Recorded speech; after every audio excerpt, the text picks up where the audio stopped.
Hello student, देखिए हम लोग अपनी इस क्लास में लाप्लास ट्रांसफॉर्मेशन स्टार्ट किए थे और लाप्लास ट्रांसफॉर्मेशन में कुछ थियरम्स का डेरिवेशन मैंने आपको कराया था और साथ में मैंने उस पर जो भी क्वेश्चन हो सकते हैं उनका सॉल्यूशन भी मैंने आपको करा दिया है।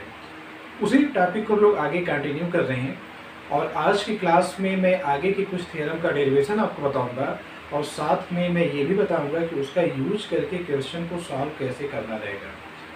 तो देखिए आपके सामने एक थ्योरम है लाप्लास ट्रांसफॉर्मेशन की, उसका स्टेटमेंट हम लोग नोट करते हैं।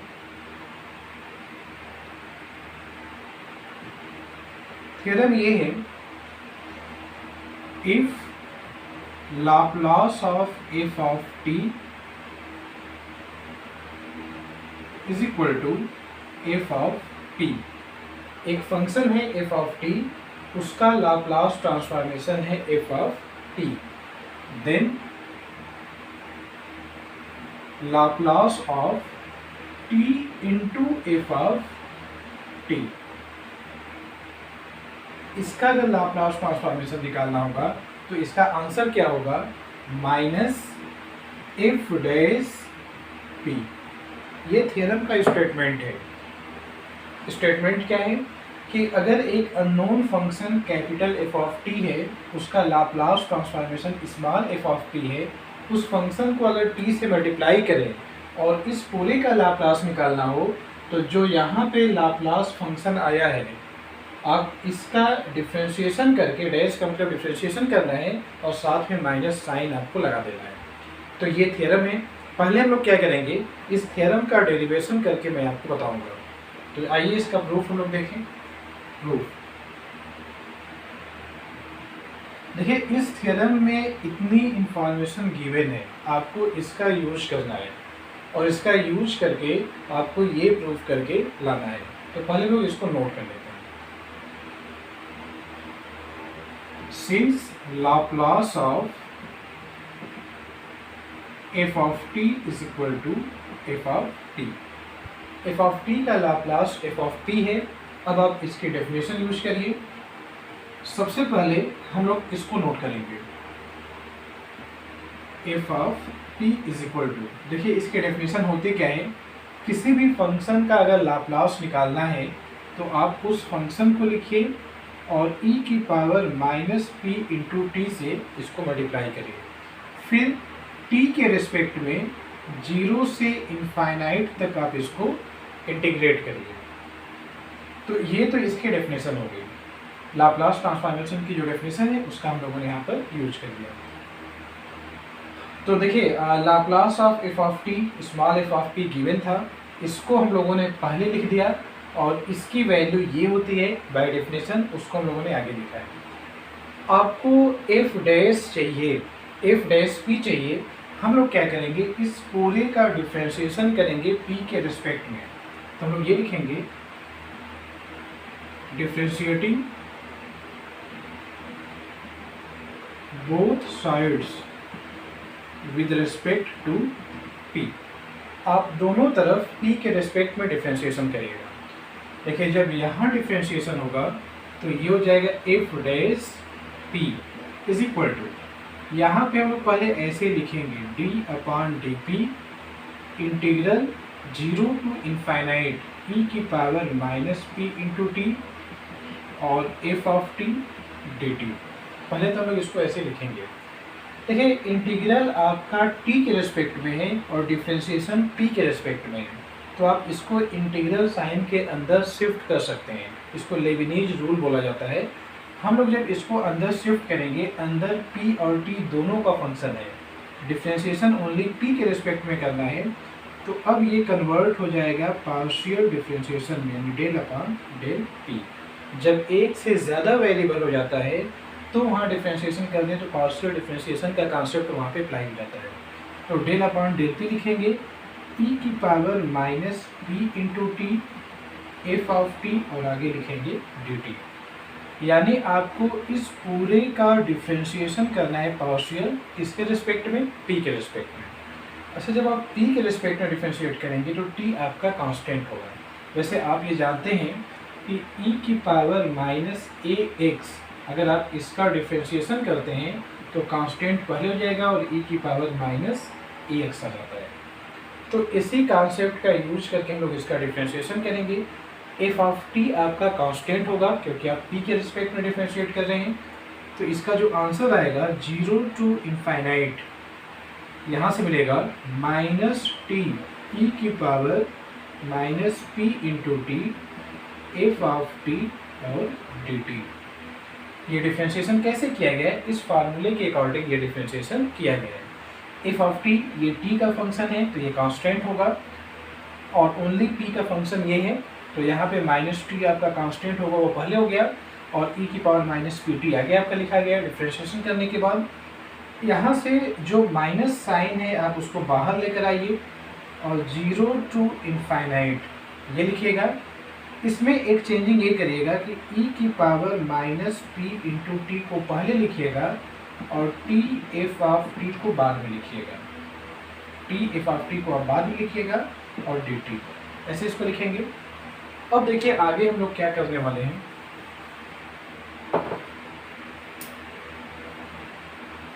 लेफ्ट में जो चीज़ें लिखा गया था वह है एफ डैश पी, माइनस से पूरे को मल्टीप्लाई करिए। आप जैसे ही माइनस से मल्टीप्लाई करेंगे तो minus F dash P is equal to ये मिल जाएगा लेफ्ट में। राइट में मल्टीप्लाई करेंगे, माइनस पहले से है तो वह माइनस आपका बैलेंस होकर प्लस में कन्वर्ट हो जाएगा।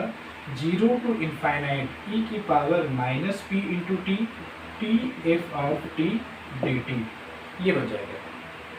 लेकिन हम लोग ये जानते हैं but Laplace of T into F of T, अगर आपको इस फंक्शन का लाप्लास लिखना हो आप लाप्लास की डेफिनेशन यूज करिए। डेफिनेशन क्या कहती है कि जिस फंक्शन का लाप्लास लिखना है आप उस फंक्शन को नोट करिए, e की power minus P into T से उसको मल्टीप्लाई करिए और 0 से लेके इनफाइनाइट तक उसको इंटीग्रेट करिए। ये फार्मूला हम लोग जानते हैं लाप्लास की जो डेफिनेशन है।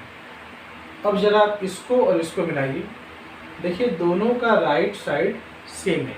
अगर राइट सेम है तो लेफ्ट साइड अपने आप इक्वल हो जाएगा। तो आप यहाँ से ये कह सकते हैं hence Laplace of T into F of T is equal to minus F dash P. यही हम लोगों को प्रूव करके लाना था। तो देखिए कभी भी अगर आपको इसका यूज करके कोई क्वेश्चन सॉल्व करना होगा, आपको ये दिया जाएगा t into F of T, आपसे इसका लाप्लास पूछा जाएगा। आपको करना क्या होगा, आप इस t को हटाइए, ओनली एफ ऑफ टी का लाप्लास आप पहले निकाल लीजिए, इसका लाप्लास आप निकालिएगा। ये आंसर जो भी आएगा उसको कह दीजिएगा कि वह एफ ऑफ टी है। फिर आप क्या करिएगा, इस एफ ऑफ टी का एक बार डिफ्रेंशिएशन कर लीजिएगा और माइनस से इसको मल्टीप्लाई कर लीजिएगा, तो इससे आपको माइनस एफ डैश पी मिल जाएगा। फिर आप इस थ्योरम का यूज करेंगे तो T into F of T का लाप्लास आपको मालूम हो जाएगा। देखिए थ्योरम का डेरिवेशन तो मैंने आपको कंप्लीट ये करा दिया है। लाप्लास ट्रांसफॉर्मेशन में 3 से 4 थ्योरम अभी और हैं। मैं सभी थ्योरम एक साथ नहीं करा रहा हूँ। एक थ्योरम करने के जस्ट बाद हम लोग क्या करें, उस थ्योरम का यूज करके कैसे क्वेश्चन सॉल्व करना है पहले ये देख लेते हैं। उससे क्या होगा, उससे आपको आइडिया हो जाएगा कि इसका यूज कैसे करना रहता है। तो आइए मैं आपको इस पर एक क्वेश्चन सॉल्व करके बता दूँ। एक क्वेश्चन मैं सॉल्व करके बता रहा हूँ।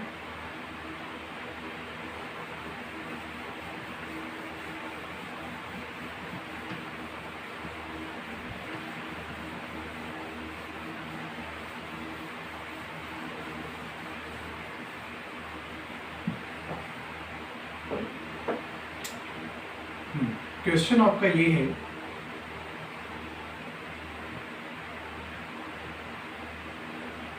फाइंड